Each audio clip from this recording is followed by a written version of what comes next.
নমস্কার বন্ধুরা, মনীষা রান্নাঘরে সবাইকে স্বাগতম। আজকে আমি রান্না করব সুজি দিয়ে স্বাস্থ্যকর একটা ব্রেকফাস্ট। এখানে দুটো বাটি নিয়েছে, একই রকম দুটো বাটি, একটা বাটিতে সুজি আর একটা বাটিতে দই।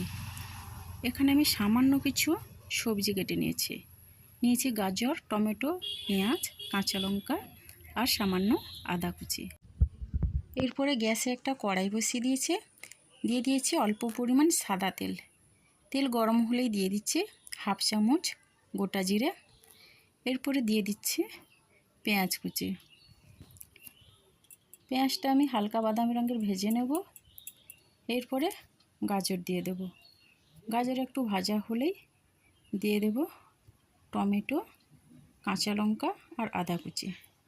সব কিছু দিয়ে আমি ভালো করে ভাজা করে নেব। এরপরে আমি তুলে নেব।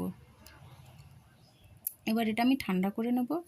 এখানে আমি একটা মিক্সারের জার নিয়েছি, দিয়ে দিচ্ছি এক বাটি সুজি আর এক বাটি দই। এরপরে দিয়ে দিচ্ছি ভেজে রাখা সবজি। আপনারা চাইলে কাঁচা সবজিও দিতে পারেন, কিন্তু আমি এখানে সবজিটা ভেজে নিলাম। এরপরে দিয়ে দিচ্ছি পরিমাণ মতো লবণ আর দিয়ে দিচ্ছি 2 চামচ চিনি। আপনারা যেইভাবে মিষ্টি খেতে চান সেইভাবেই আপনারা চিনি দিতে পারেন। এরপরে আমি দিচ্ছি ছোট্ট একটা চামচে 1 চামচ বেকিং পাউডার। সব কিছু দিয়ে আমি ভালো করে মিশিয়ে নিলাম। আমি ভেবেছিলাম এটা আমি মিক্সারে পেস্ট করে নেব, তারপর আমি ভাবলাম না, পেস্ট করব না, আমি একটা বাটিতেই ঢেলে নিলাম। বাটিতে ঢেলেই আমি অল্প পরিমাণ জল দিয়ে মিশ্রণটা ভালো করে মিশিয়ে নেব। এভাবেই আমি আজকে ব্রেকফাস্টটা বানাবো। এরপর এটা ভালো করে মিশিয়ে নেওয়ার পরে 15 মিনিটের জন্য আমি রেস্টে রেখে দেব। 15 মিনিট পরে দেখুন বন্ধুরা, মিশ্রণটা অনেকটাই আমার ফুলে ফেঁপে উঠেছে। এরপরে ভালো করে আমি 3-4 মিনিট ফেটিয়ে নেব। এরপর ভালো করে ফেটানোর পরে 1 প্যাকেট ইনো দিয়ে দেব। ইনো দিয়েও আমি আবার ফেটিয়ে নিচ্ছি।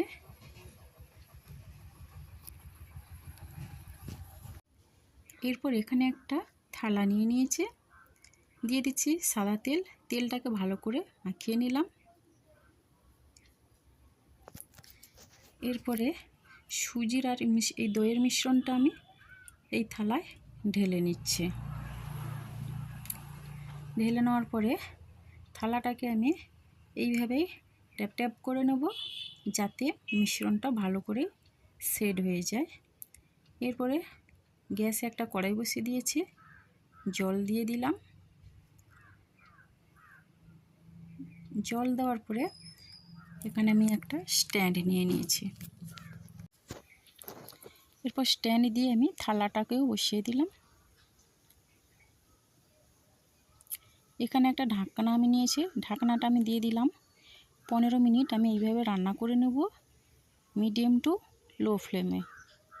এরপর 15 মিনিটের পরে ঢাকনাটা তুলে দেখলাম, ছুরির সাহায্যে দেখে নিচ্ছি আমি,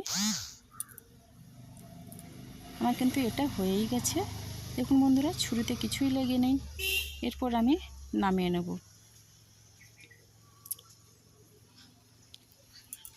ঠান্ডা হলেই আমি এটা থালার থেকে সাইডটা ছাড়িয়ে নেব।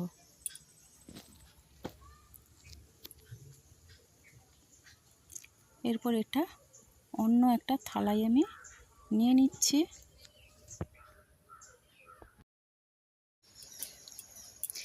এবার এটা আমি পিস পিস করে কেটে নেব।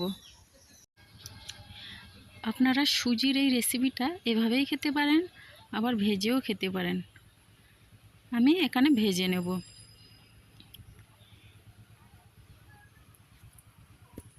আমি এখানে গ্যাসে একটা প্যান নিয়েছি, দিয়ে দিলাম সাদা তেল। তেল গরম হয়ে গেলে আমি এগুলো ভেজে নেব। আপনারা সর্ষে ফোড়ন দিয়েও ভেজে নিতে পারেন। এবার আমি উল্টে পাল্টে ভেজে নিচ্ছি। ভাজা হয়ে গেছে, এবার আমি নামিয়ে নেব।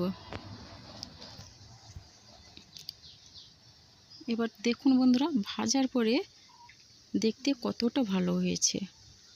আপনারা দুভাবেই খেতে পারেন, ভেজেও খেতে পারেন, আবার নাও ভেজে খেতে পারেন। আমি একটা ভেঙে দেখিয়ে দিচ্ছি। দেখুন বন্ধুরা, ভেতর থেকে দেখতে কেমন লাগছে। খুবই নরম হয়েছে আর খেতেও খুব ভালো লাগবে। আপনারা অবশ্যই বাড়িতে